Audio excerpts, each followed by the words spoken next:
What is going on, everybody? Welcome back. Wrestling with Whiskey is back. The best damn spirit show on the planet. You know well, the whole deal. Wrestling with Whiskey Weekly, the show that has way too many W's for the human tongue to pronounce, but alas, here we are. Some of you guys are in the chat already. What's going on, Max, Sardog, Press? Welcome in. Appreciate you guys being here. Whether you're watching live or you're catching us later on demand, thank you so much for being here as usual. And tonight we have a very special treat. No regular old just hearing me blabber on for 20 minutes. No. You get to hear somebody else. It's fantastic. So tonight we have one of the founders of Glendalough Irish Whiskey. I probably mispronounced that because it's more of that Irish sound. You want to Glendalough, something like that. We'll get Donal O'Gallachoir. We'll get his actual pronunciation and everything like that. So let's get right to it. Jump into the interview and let's get it started. Fantastic, Matt. It's absolutely a pleasure to be chatting to you. How's it going? It's fantastic. How are you? I am good. 6 feet above. No complaints. No complaints at all. And if being alive is your bar for happiness, then and it's crazy. We just talked of off air just before this. That here I am, either thinking I'm like either he's based in Ireland or like maybe New York or something like that, and it turns out you're probably about 10 minutes up the road from me here in Chicago. Yeah, I'm living in Chicago these days. I moved out to the US about 8 years ago as the distillery started to expand over to the US, originally in Massachusetts for most of those years, and moved out to Chicago a year and a half ago and loving the city so far. I moved back here from a state where there was no income tax and all these things, wasting all my money because it was home, and I love this city, the vibe, the people, an incredible food scene, bar scene, and everything like that. And so, yeah, no, you don't have to get me talking too much to talk about Chicago. It's a great city. Yeah, really love it. Yeah, it's fantastic. It's been good to us. Yeah. Remind me, I know you just said, when did you come to Chicago? How long ago? About a year and a half ago. Okay. Very cool. So I still haven't had a St. Patrick's Day here because we moved after St. Patrick's Day, and then this year with COVID, St. Patrick's Day was cancelled, so I haven't seen that Green River. Oh man, yeah, the environmentalist dream. Everybody between that and the ducks. Have you never heard of that? No, haven't heard of the ducks. I forget what we're celebrating, but there's a time of year that they take like dump trucks and they dump a bunch like millions of plastic rubber duckies into the river to float down the river. It's because I don't know, because you do. I get. Yeah. I know. I'm pretty sure they clean him up that and everything like that, and the dye is supposed to be very good. But yes, that and the South Side St. Patrick's Day parade is something to behold. So hopefully, if and when we get this, when we get this all under wraps and everything, and we get back together, definitely have to check that out.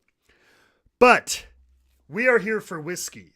Yes, sir. We are here for Irish whiskey. So, I mean, let's jump into it. First of all, let's tell us a little bit about you. Where do you come from? What brought you both to the U.S. and to the whiskey business, and just a little bit about your background? Yeah, perfect. I'd absolutely love to. So I'm a local boy. I'm from Wicklow, and that's where the distillery is. It's just south of Dublin, the county south of Dublin. We like to say it's just far enough away. So I'm from a small town called Greystones, which is probably a little bit less than 8 miles from where the distillery is. So yeah, I first started in working for Irish whiskey brands when I was 17, to be honest, before I was even legally able to drink. And initially that was in sort of promotion work, whether that was at like a liquor store and a bar, promoting different campaigns. And after I finished up college, I got a job with a sort of independent bottler that was doing some cool stuff, and that initially brought me over to the US, and did really well at that. We brought it from a very small number to a very large number, and we actually expanded out nationally with that. And sort of all the while, I was talking with my cousin, and we were experiencing firsthand what was going on with the craft distilling revival Yeah. in the US, and how people were looking at this sort of resurgence of rye, these weeded bourbons, single barrel bourbons. And that's the sort of early origins of me moving back and us getting our crew together and sort of beg, borrowing and stealing to get a little bit of money together to start setting up a distillery. And then, you know, I initially worked self-distributing in Dublin, and then other metro cities as we expanded out in the early days of the distillery. Then started to try to sell export. So, you know, trying to talk with distributors in Spain and France and Germany, what have you, in the Scandinavian countries. And then when we signed a distribution agreement for the US, I was sent over. They like to say are sent over in the first container. That's not true. I actually got a plane ticket. But yeah, I moved over here and started to grow out the brand, and initially in Massachusetts, and then we rolled out across the Northeast and all that. And sort of more recently, I do a lot of the sort of stuff like this, is just explaining our story and, you know, our mindset and why we set up. And, you know, I've worked in Irish whiskey most of my life now, and it's really been great, you know. And you know, I used to have rooms of people that would go and would do these master classes and would taste through all these different expressions. And now increasingly it's these sort of more personal but virtual tastings. So that's a little bit about how I sort of got into it. Yeah. No, I mean, to be fair though, if they did send you over on the first ship or whatever, I mean, riding in the back with a bunch of whiskey there could be worse ways to travel, I guess, is what I'm getting at. Yes, definitely. Yeah. But no, that's very cool. So let's get into the whiskey itself, to the company. You know, where did the idea come about? What were kind of those early ingredients that kind of brought this all together? Yeah, I'd love to, Matt. So the Glendalough Distillery, we've been around about a decade now, which is crazy to think. And we're one of the first craft distilleries in Ireland, and we've really been at the forefront of this Irish whiskey revival. And a big thing that drove us, and our sort of inspiration and driving force behind this, was this sort of overlooked heritage of distillation and heritage of Irish whiskey. It was definitely overlooked in Ireland, and then Irish whiskey was was overlooked globally, and we all worked in the drinks industry or around it. And if you do, and you're from Ireland or of Irish heritage, you learn about this history of distillation. The first written record of distillation for consumption is 584 AD in these old monastic settlements like Glendalough were based. At its height, there was over 2,000 distilleries, 200 licensed, the rest unlicensed. It was exported all over the globe for nearly 300 years. Irish whiskey was king. It is estimated between 80 and 90% of the world's whiskey consumption. And the flavor profile, these big, bold, robust single malts and pot still whiskeys, that was the drink of Russian czars, royalty, aristocrat. It was the dominant imported whiskey in the US right up until Prohibition. And we wanted to sort of reclaim some of this heritage and you know, look at these old styles, sort of bring them out and sort of bring it to new depths. And, you know, we seen what was happening in the US, where these people were reclaiming their own heritage in terms of these weeded bourbons, rye, and all that. And it sort of got our backs up a little bit. So why aren't we doing this for Irish whiskey? Because somewhere along the line, you know, Irish whiskey was seen as this light, sweet style, typically drank in Irish bars around St. Patrick's Day as a shot. And that's not what Irish whiskey was in its heyday. And we wanted just to make remarkably different Irish whiskies. And all of our whiskies that we release, they're all singular in style. So we don't blend at all. Everyone is barrel by barrel aged. So from one barrel into the other barrel. and then non-chill filtered. So keeping all the oils of both of those barrels present within the whiskey. And really what we're trying to do is hunt these flavor profiles that are not represented within Irish whiskey and we think are cool and different. Essentially what we have written on the bottom of all of our bottles, hopefully we can see that, it stand apart. And that's the sort of mindset that we have. We want to do things differently and we want to sort of make our own mark and do something meaningful, something worthwhile. And it's, sort of like what Oscar Wilde said, the worst thing than being talked about is not being talked about. Yes. And when we set up, everyone was making these these blends, like about 90% of all Irish whiskey sales were this blended style, and we decided not to do blends. So a lot of people thought that was a bit crazy. Why aren't you going into what people were drinking? But we came in with a lot of sort of very, very different whiskeys, and it sort of resonated with people, and it sort of educated people on Irish whiskey, and we've gotten a lot of fans for that. Yeah, I mean, I would think, and I don't know if you agree, I think a lot of people, as they saw, especially like we're doing it a lot with American whiskey over here, we're trying finishes, doing all these different things with it. And then, Scotch was doing all kinds of styles. And I think a lot of people in their minds had like, Irish whiskey is Irish whiskey, right? And I think they probably thought, and they probably put it in a box, but I think it's seeing this renaissance lately where it's like, no. It's not just Jameson, and there's so much you can do with this style of whiskey too, which I think is what you guys are trying to explore. Very much so, very much so. And, there used to be, as I said, there used to be over 200 big licensed distilleries in Ireland. And there was a wealth of different flavor profiles even before that lighter blended style came along. And that lighter blended style, it was actually created to compete with blended Scotch that sort of took the place of Irish whiskey. So I mentioned that, for over 300 years, Irish whiskey was king. Sort of what happened to Irish whiskey was a bit of a tragedy. So in a quick succession, you had a couple of different things that wiped Irish whiskey off the face of the earth. So you had the First World War, then you had our War of Independence, then our Civil War, then a trade war with Britain that cut off Australia, Canada, New Zealand, India, all these massive export markets for Irish whiskey. And then directly after that, America introduced Prohibition, which was the last big export market. So thank you very much for that, by the way, America. I'm only messing. Good Lord. Yeah. No, talk about an unfortunate series of events to just, I mean, I tie a lot of things back to bourbon. Like a lot of people will talk about, there was the rough patch bourbons had in like the late 70s, 80s into the 90s or whatever. I'm like, but when you hear stories like that, you're like, okay, so you had a slow decade.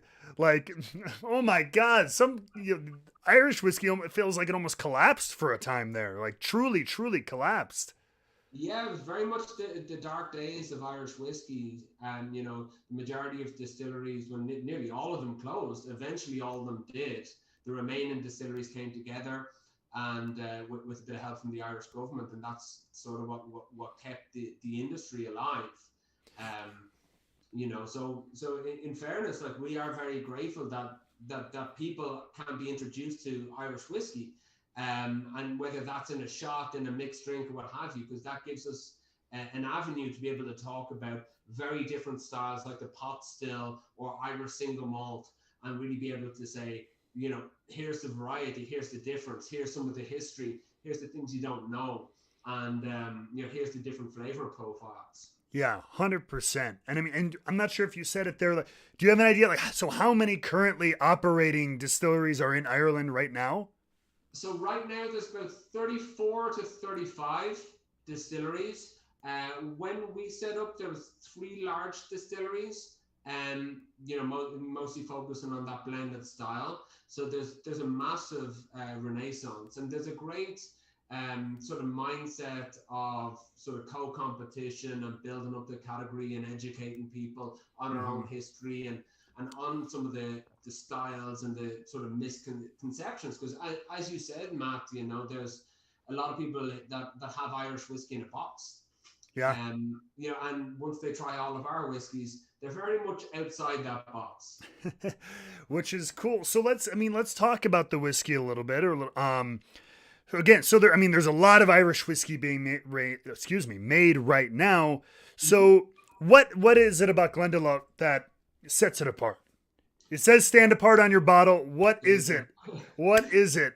Well, Uh, it gets to the stylistically, all of ours are singular. So whether it's single malt, single grain, or single pot still, singular in style, never blended. Barrel by barrel aged, and then you're looking at really hunting these very, very unique, different, like very different and distinctive characteristics. So if you were to map out all of the whiskies we've ever released, try to map them out on a sort of flavor map of every other Irish whiskey out there.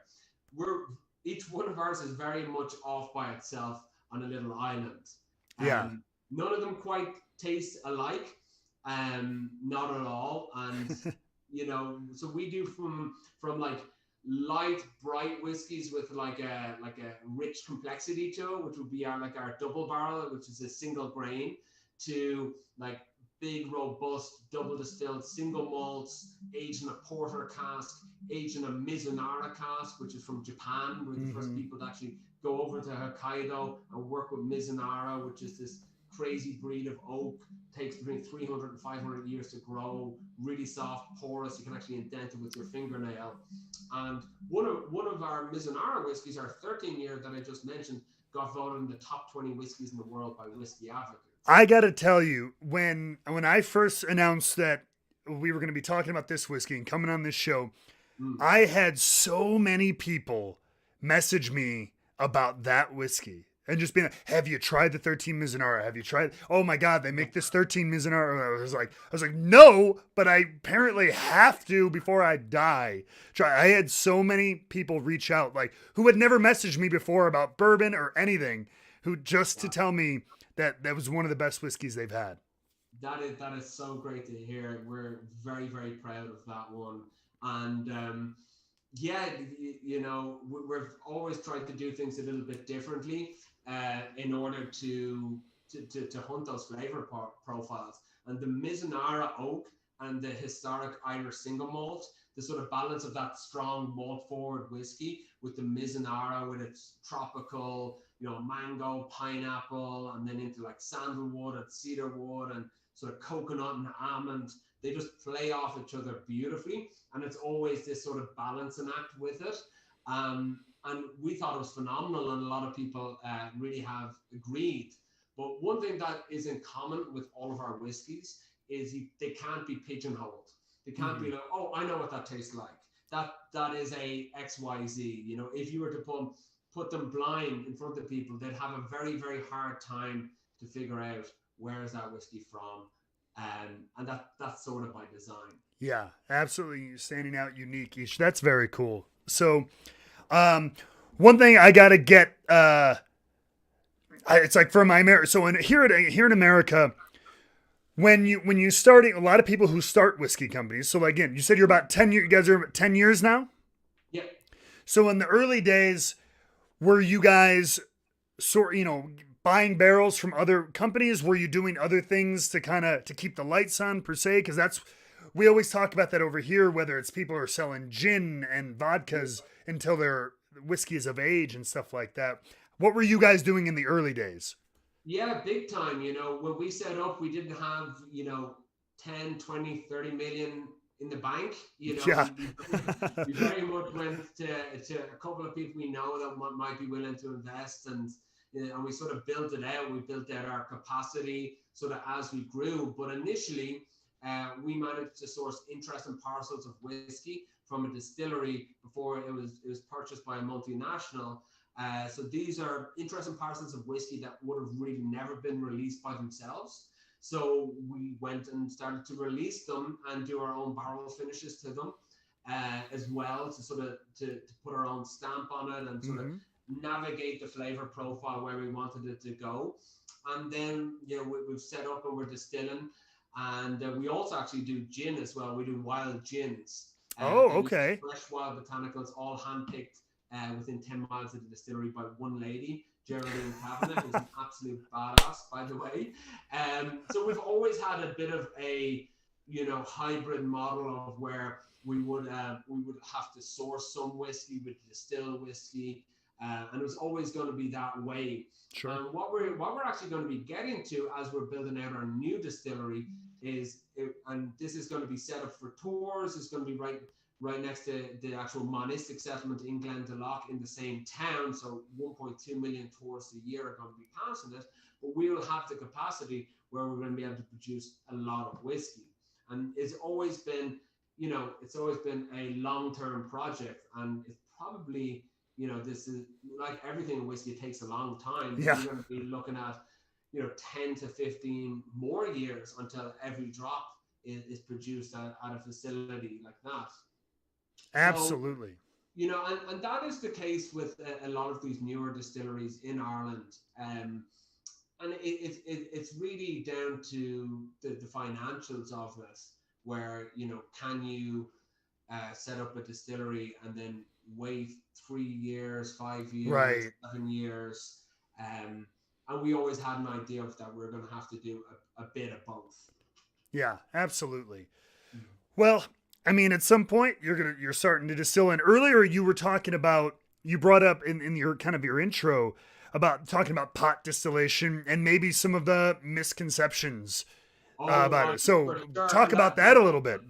That's a great that's a great entryway into this. So the whiskey that we really wanted to talk about today is a new innovative whiskey that we're releasing, which is it's our Glendalough Pot Still Irish Oak. And the style of whiskey that this is pot still whiskey, also called pure pot still whiskey or single pot still whiskey. And this is a style of whiskey that can only be made on the island of Ireland. It's geographically protected. Same way your bourbon can only be made in the US. And it sort of came about by a quirk in time. So in the 1700s, Irish single malts were king, unsmoked, unpeated, aged in sherry, Madeira, port, cask, and that was really what was making its way around the world. But what these thriving distilleries like to do was evade tax from the English, which is a sort of common trait within Irish whiskey history. So they were always sort of misreporting barrels in, barrels out when they were distilling. So the English tried to put taxes on various aspects of it, and eventually they put a tax on malted barley, which was the only component within these single malts. Mm-hmm.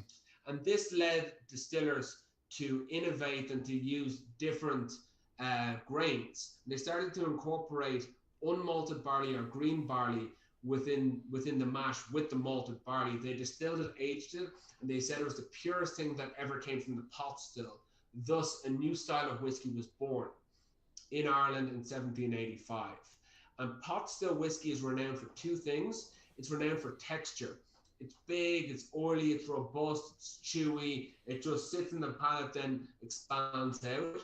And then the second aspect is it has this sort of tangy underlayer of a spice, called a pot still characteristic. So that is the whiskey that is in our pot still, is that style. It's a single pot still whiskey. It's 2/3 unmalted barley, 1/3 malted barley. It's triple distilled, so a touch lighter on the style. But that's really only where the story starts with this. This is a single cask offering, and the casks are made out of a rare native breed of Irish oak called Dargalda, which is crazy. This species of oak used to have 90% coverage on the island of Ireland. Now it's 0.02%. That's it. So, jeez. So we've like, as I was mentioning to you, Matt, we've worked with Mizunara oak. We work a lot with a cooperage and a sherry producer in Montilla in Spain. And we did a lot of these projects, and we sort of earned our stripes in geeking out about oaks and looking at the different densities and the different chemical compounds. And we started to look at our own indigenous oak, and we learned about Dargalda. And we're like, where does it grow? And sort of happens that it grows in mountainous areas like the Wicklow Mountains where we're based. And a lot of trees are sort of left in these old manor houses. There's very little left because of unsustainable harvesting, where they cleared out forests and forests for shipbuilding, and then an invasive species came in as well. So we're actually very lucky at where we are. The area where we are is known as the Garden of Ireland. Mm-hmm. So this breed of oak, we actually, for this project, we took down 14 trees that gave us 50 casks. That's it. Oh, And wow. every single bottle, and you'll see this in the bottle that you have in front of you. Yes. It's gonna notate what tree it's from, what batch it's from, what batch it is, and what bottle it is. And if you go on to this little neck tag, there's a link to our website. You can actually type in what the details I mentioned, and we've documented the whole process. It's going to show you the specific tree, how we selected it, how we brought it down, how we halved or quartered it, staved it, how we built the barrels, how we toasted the inside of the barrels, and then how we filled it with whiskey and took it out. So true traceability back to the cask. That is wild, dude. If you want to say it like that. that. I don't think I've ever seen a whiskey bottle with a tree number on it. That's pretty wild. I mean, like, even our most kind of cool advanced distilleries over here, I feel like they're like, oh, we can show you what warehouse it came from before it got to your. But to go back to the tree, that is some true like farm to table whiskey. It's very cool. You know, we've put a lot of work into Irish oak. We've learned as much as we possibly could about it. Mm-hmm. You know, when we break the tree into staves, we'll actually ship those staves to Montilla in Spain, to the cooperage we work with. They dry age in the climate in Montilla for over a year. And then when we're building the barrel, that's all to season it. Then when we're building the barrel, we're not going to use any fuel source. We're not going to use gas. We're actually going to use leftover oak to actually toast the inside of the barrel. So a lot of care has gone into this. And even more so, there's a huge amount of care gone into the sustainability aspect of Irish oak. So how we take these trees down, we take them down in a continuous forest coverage method, which is essentially when we go into the forest, we're trying to select older trees that are more at risk of actually falling down. So that's initially the first thing. But we want to choose these trees in small groupings, 2, 3, 4. And we want to take them down to allow a clearing so the sunlight can actually hit the forest floor. And then for every tree that we take down, we're planting 7 more.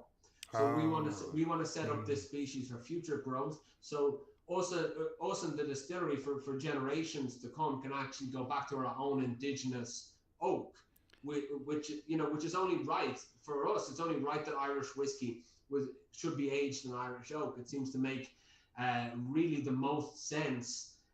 But for so long, Irish whiskey has sort of had a lot of impact from sort of outside forces with Sherry Madeira or port or bourbon casks coming in. Mm-hmm. But there's, you could make a little bit of an assumption that prior to that, there were cask and spirits and there were cask and early forms of whiskey, and they were aging it in the oak that was prevalent in the areas, which was Irish oak. So it's a little bit of an assumption, but I think it is fair to say that spirit was aged in this breed of oak. There was a flavor profile to it, which I'll get to now, but this went completely by the wayside because of a lot of outside forces, and this to us is almost a sort of self-determination of what should Irish whiskey taste like, what should it be aged in. Doesn't make sense if we go 6,000 miles to Hokkaido to work with a cooperage there, or does it make more sense to go less than 6 miles? I think it's the less than 6 miles. That's what they say. The shortest distance between 2 points, straight line, right there. Yeah. Come on now. But it's sort of funny that we did all these projects in different areas and different breeds of oak and all that. And it's only really because we did all of those that we had enough of our shit together that when we started to learn about our own indigenous oak, that we're actually able to do a project like this. So it's almost like you have to go around the world and see different areas to sort of appreciate the area where you come from. And I know that was a lot for me when I was a young lad. I couldn't wait to get out of my town when I was like 19, right. 20, 21. But now increasingly when I go back, I very much appreciate a lot of the little things. A lot of the things, where I'm from, there's a lot of stuff to look at. But when we were young, we said that there's nothing to do.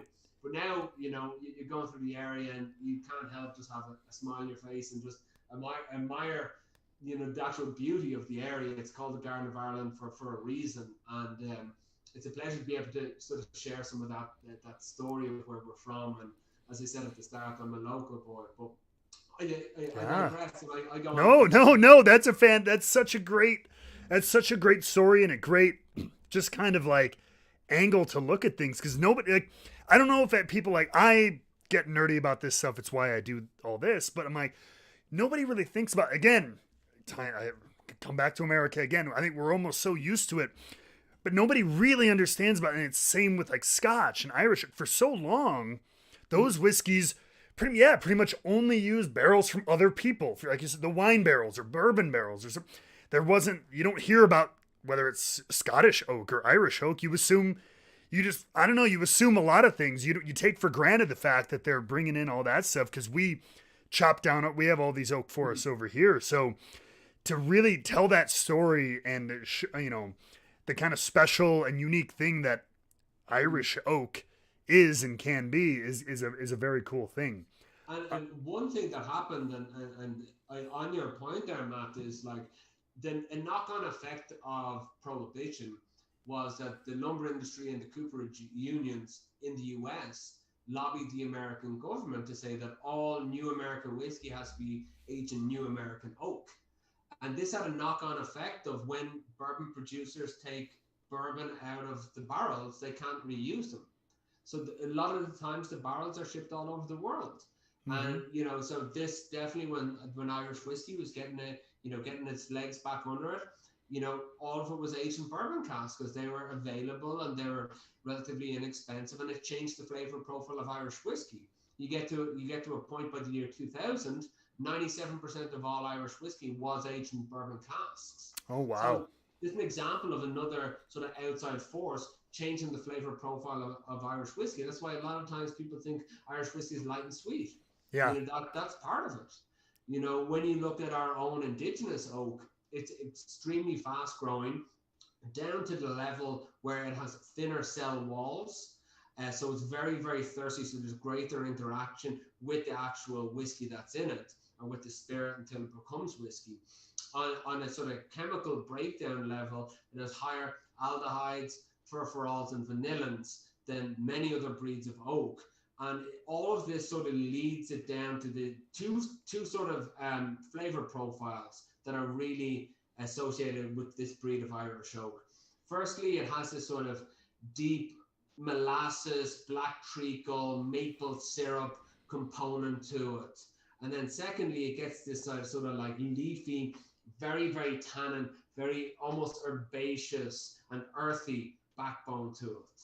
And this has been a sort of pleasant surprise because we thought it was going to be a little bit more in the sticky toffee pudding. I thought it was going to be more like a little bit more on the sweeter side, but it's more on the robust, big, this deeper level of sweetness. And then literally this almost like woodsy, outdoorsy, like I think one of the funniest tasting notes on the back end is like, it reminds me of like a rustic cabin, the smell of a rustic cabin. So it brings a lot of that deep woodsy element to it. Yeah. And it's crazy. And it really tastes like nothing else in Irish whiskey or nothing else in whiskey.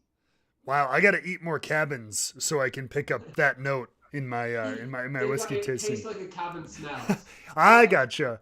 And when someone said that, I was like, I have to remember that. I like that one. Yeah. Yeah, 100%. Well, before we get to tasting it, the one more question is about the oak and the barrels and stuff. So on the back label, it talks about how it ages in 3 different barrels ultimately.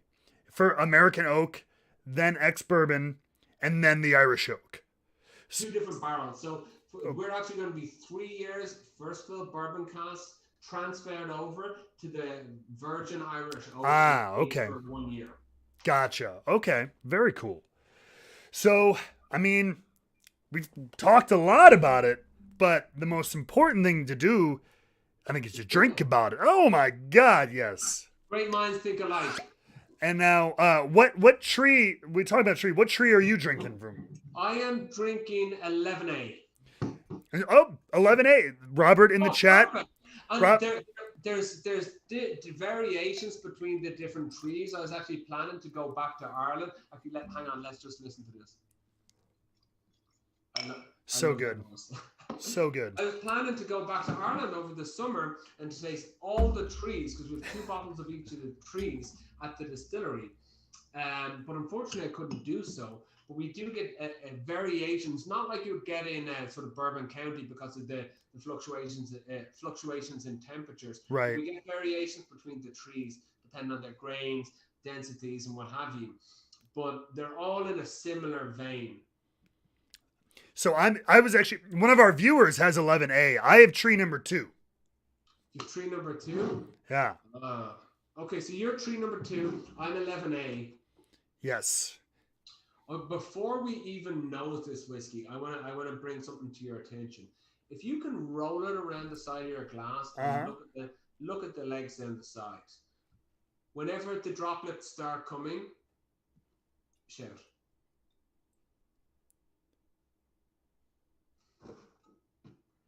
See, it just oh yeah. around. It's 5-6 seconds. Yeah, it's moving. Whenever I see that, and it's slow like molasses. You talked about it before.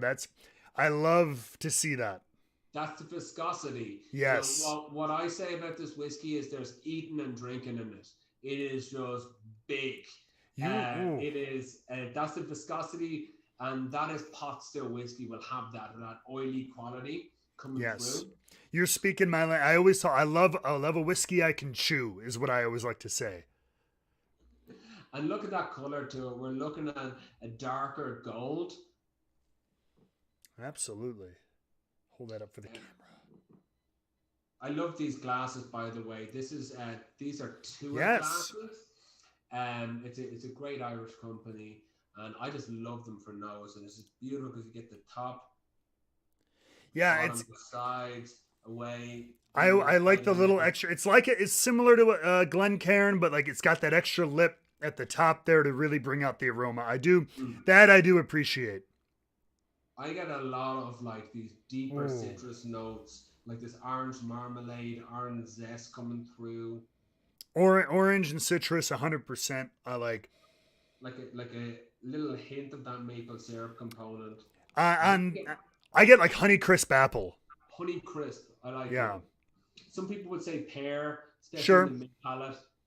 I get this like leather and clove and like I get the clove for sure. Almost a little bit of almost a graham crackeriness on it too. Like I said, the honey. I don't know what graham crackers are. See, what? Well, you're in America, man. You gotta have. You never had a s'more? That's when you get a marshmallow and you put it between two. That's the graham crack. No, I've never had that. There's always these little references that come up. So a lot of the times I only know them from The Simpsons, from watching The Simpsons. That's a good start. That's always a good start for American education. But in the nose, you're getting this deeper citrus, the sweet note, but that malt component that you mentioned, like this like biscuity cracker notion, leather. Clove, just a lot going on. There is an intensity level to it. Yeah, definitely. Like, which I'm not used to. Like you said, in Irish whiskey, I'm used to like lighter, dancing kind of fruits, but you are getting the deeper, heavy, almost some like cherry plum kind of notes in there too, like dark fruit. Yeah. No, this is going to be a different kettle of fish compared to the lighter, sort of dancier whiskeys. No, you have to be sitting down for this. Yeah, 100%.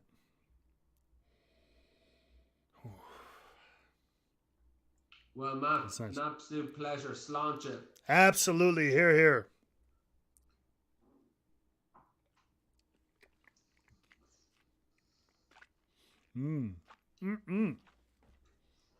That viscosity, it's heavy in the mouth and it just opens up.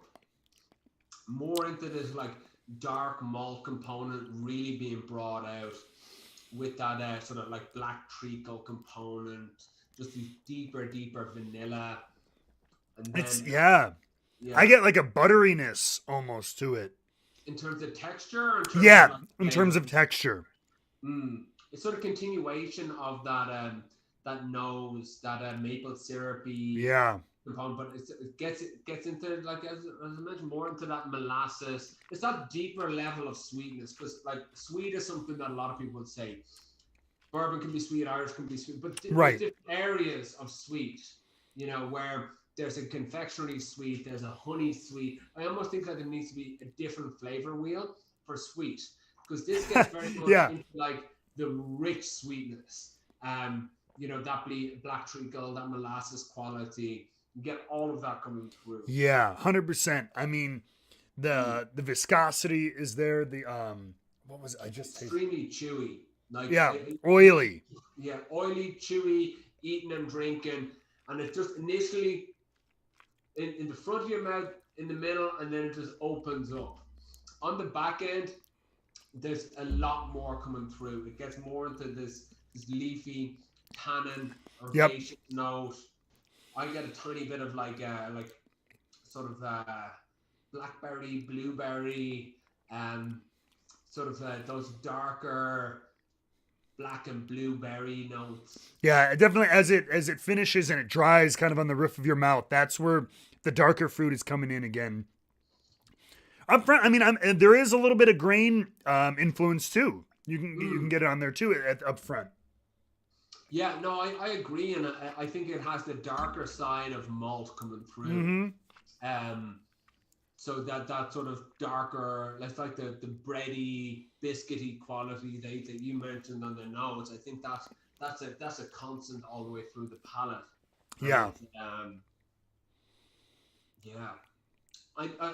I've tasted this quite a lot, but I'm always like perplexed a little bit about. I'm always finding different notes to it. Absolutely. And I mentioned pear earlier. I get like a pear skin element to it. Like pear skin has a very Sure. unique taste. Yeah. I get that on the sort of tannin bit on the back end. And I mean, we talk about that all the time here about just one. I mean, not only your taste buds and it can change day to day depending on so many things, but even right here in this session, like I'll nose, I'll take a sip. After it sticks in my glass a little bit, you go back and nose it again, you find something else. You know what I mean? It's always evolving based on so many factors. Yeah, and I think that's a testament of a complex whiskey, because it keeps you coming back to the glass, saying, "What am I tasting? Why am I tasting? Let me warm it up with my hands. Let me put a drop of water if you're that way inclined, and let me get to know it." Because Yeah. it's there's a lot there to sort of unravel. And as I said, every time I try this, I get different characteristics that come through the deeper levels. So go, oh, there's a hint of that, there's a touch of that. Yes, absolutely. Mm. I mean, I keep going back to, because I probably had a little bit of a box on Irish whiskey myself, and I've never associated with those quote unquote whiskeys I can chew, really. And especially, I'm not trying to say anything. I'm not a proof snob, but at 43%, which is very approachable, normally for me to find a really thick, chewy whiskey, I assume it has to be 100 proof plus, something close to barrel strength to be that thick and that kind of viscous. But at a very approachable 43% ABV here, like you still get that body and everything. That body is down to that pot still style. Sure. For sure. That pot still, we use that standalone mash bill, because if you think of it, unmalted barley is green. It's also known as green barley because it's still green, it's still live. Right. So with that in your mash, it's going to release more of the oils, and the oils actually keep through the whole distillation process. So it really is a very, very distinctive style, and it's known for that weight, that chewy nature, that viscosity that you associate with those higher proof bourbons or right. Absolutely. And we're really trying to celebrate this style, because it really is this defining point within Irish whiskey. And it like from when it was created, right up until the fall of Irish whiskey, was the most sought after style. You Yeah. know, it really was. If you think of like a load of aristocrats sitting at some party before Prohibition, or just like right up and right in the early years of Prohibition, they're most likely drinking Irish whiskey. Yeah. You know, Absolutely. especially when people stashed a load of stuff away before Prohibition hit. They're drinking their stocks of Irish whiskey, what they had left. So it is it's crazy. Yeah. So we got to talk about. So we talked about where Glendalough all began. We're tasting where it is right now, and so I mean that's got to lead me to where like what does the future hold kind of thing, right? Mm. What's coming down the pipe? What's in the works? What are the things you guys are excited about? So we have so the way sort of we're running our portfolio. I don't even know if that's the right expression. Who cares?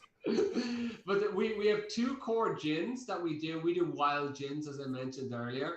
So we do two gins. We do our wild botanical gin. We do a rose petal gin. They're both beautiful and very, very different. And we do our double barrel single grain.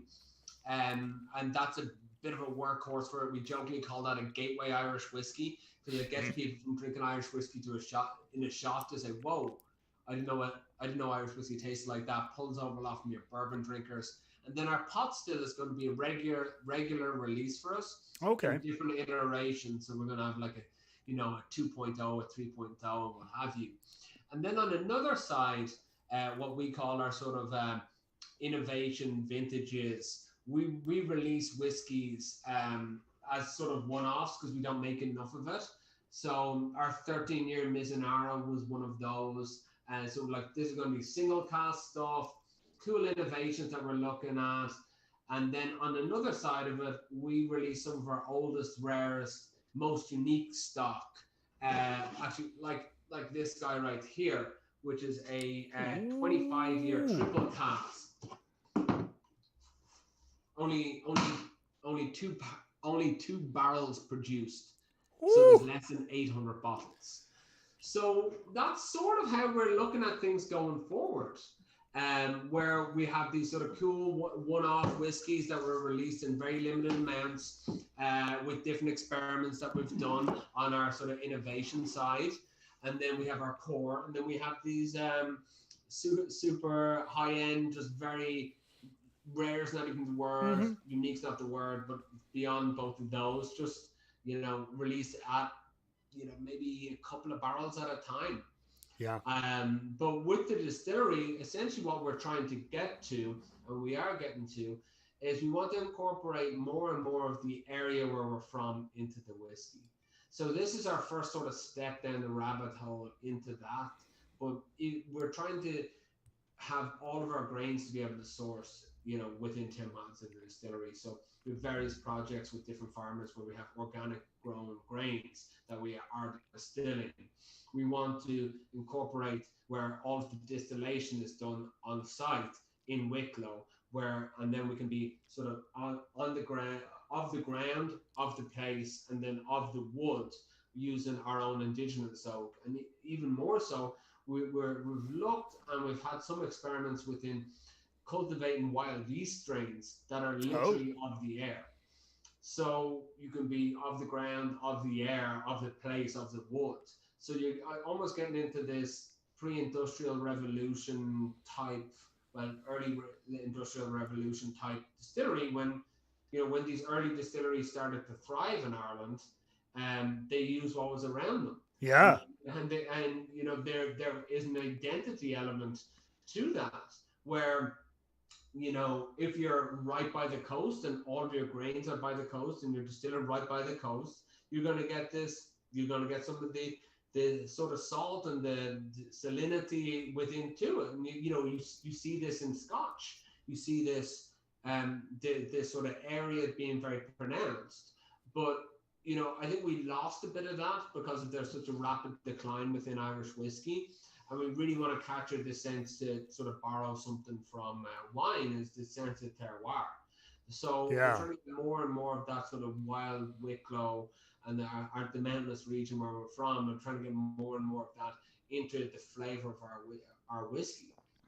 Yeah, I mean, and that's a very cool thing that I feel like again is a little bit of a trend in not only whiskey but like food and everything, like trying to keep things again just local as possible. You know what I mean? And so especially with whiskey, I mean, I think from Japan to UK and Scotland and Ireland to the US, there's so many different parts of the process of whiskey making, whether it be barrels or grains and everything that are imported from all over the world, for a lot of these big companies. So to bring something hyper local and be like, our grain, our barrels, our yeast is all from right here.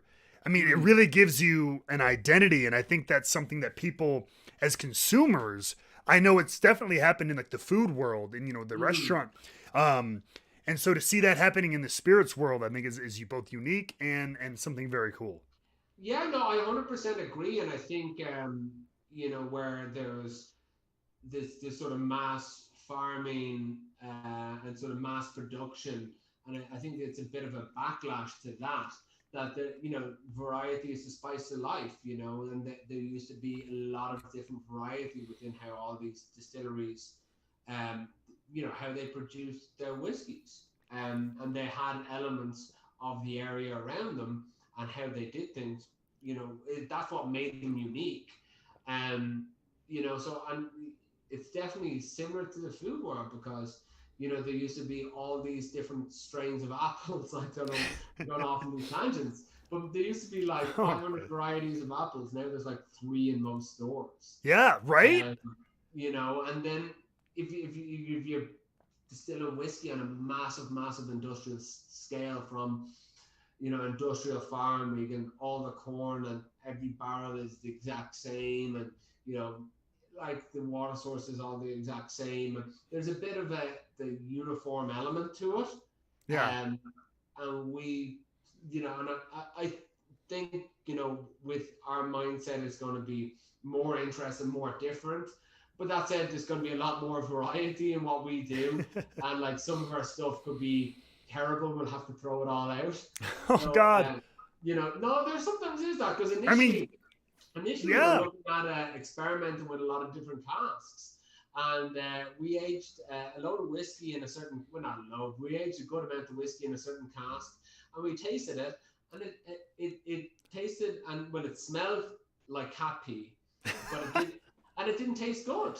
It did not taste good. So Can you imagine if it was the other way around though? Like if it smelled like absolute piss, but then you sipped it and you were like, "Oh my wow. God, it's the greatest thing on earth." I don't know what you'd have to come up with a hell of a name for it to try to sell it, but Yeah, like, oh yeah. man, I don't think like cat pee whiskey wouldn't yeah. be that would not be a winner, would it? Oh, like feline bliss, you call it. Oh my god. I think you should ask everyone who's watching, what would you name like a cat pee Yeah, whiskey? if anybody in the chat can come up with a good name to sell cat piss whiskey, Oh, you please let us know either in the chat or send me an email or something later. But Matt, we've gone off the rails here. well, it wouldn't be a good whiskey tasting if you didn't go off the rails just a little bit. I'm only messing. But no, at this point, no. Thank you so much for being here. You gave us such a not only a great deep dive into what you guys are doing, but a deep dive into Irish whiskey as a style, as a thing, as a whole category and everything like that. And it really is, I think, like so many different aspects of the spirits industry. It's on a big upswing, and I'm super excited to see what comes next, both for the industry and then especially for you guys. So thank you very much for being here. You're very welcome. It's an absolute pleasure talking, Matt. Can I just let people know where they can purchase our pot still or Yes. any of our releases? Anything that about you guys that you want to let people know that they should know, by all means. No, I just wanted to say that we're available on reservebar.com. So if you go onto Reserve Bar, they ship to every state legally possible, and they stock all of our stuff, some of our limited stuff, some of our vintages that is sold out in other parts of the world. So they have some of our sort of one-offs. So if you want to go on and have a look, And then I'd invite anyone who picks up the pot still, please have a look at the video for the traceability back to where the tree comes from. That's right. Find your tree, everybody. The pot still is of it for those. I know I got a lot of Chicago people here. Oh, It is at Binny's here in Chicago. it's at Binny's and all Yep. good liquor stores. Yeah, Yes. so all good independents, Sal's, Garfield, Sageways, most of the Armagnettes, most of the Cardinals. If they don't have it, they can get it for you in like 2 days. Yeah, no. So I mean, it's which is really cool to see, widely available. So try it out. Like I said, guys, you can chew on this thing, man. And you know me. That's one of my benchmarks is like chew on that whiskey. But where can they follow you? Follow the brand? So I know the social media pitch is part of it too. You got to do that, Donald. Yeah, right. I have to do it. I have a stupid, like a very silly Instagram handle. It's double measure Donal, and that's Nice. double measure. And then my name is like Donal, which is a weird Irish name. Another Simpsons thing. A lot of people can't pronounce Donal, so I'll often say it's like Homer Simpson says Donal. But I digress. So double measure Donal on Instagram. That's what I'm mostly on. Or you can just search my name on Facebook. But the distillery is at Glendalough Distillery, or Glendaloughdistillery.com if you want to sign up for our newsletter. Just see like if you're ever getting over to Ireland to book in tours, or just to be signed up for some of our vintages or one-offs. We just do a newsletter every sort of other month on sort of what's going on and the sort of doings around the distillery. Awesome. Well, that's great. Again, thank you very much for being here. Like I said, hang around for a second. I'm gonna close out the show here. But Donald, thank you so much for being here. This has been a riot. I really appreciate it. Thank you very much, everyone, and I hope you have a great Turkey Day tomorrow. Absolutely. Cheers. Cheers. Sláinte. Well, everybody, thank you so much again. Everybody who chimed in the chat and come to hang out with us again, whether you're here with us live right now or you are watching later on demand on YouTube, we appreciate you. Guys, we'll be back next week. Tomorrow it's Thanksgiving. However you're doing it, hopefully you're doing it safely in your homes or wherever you're doing it. Please have a great holiday. We will be back next week. But until then, always be looking into different styles of whiskey, world whiskey, everything you can. Always be expanding your palate, trying different things, and always, always, always be wrestling with whiskey. Have a good night, everybody. We appreciate you. Ooh.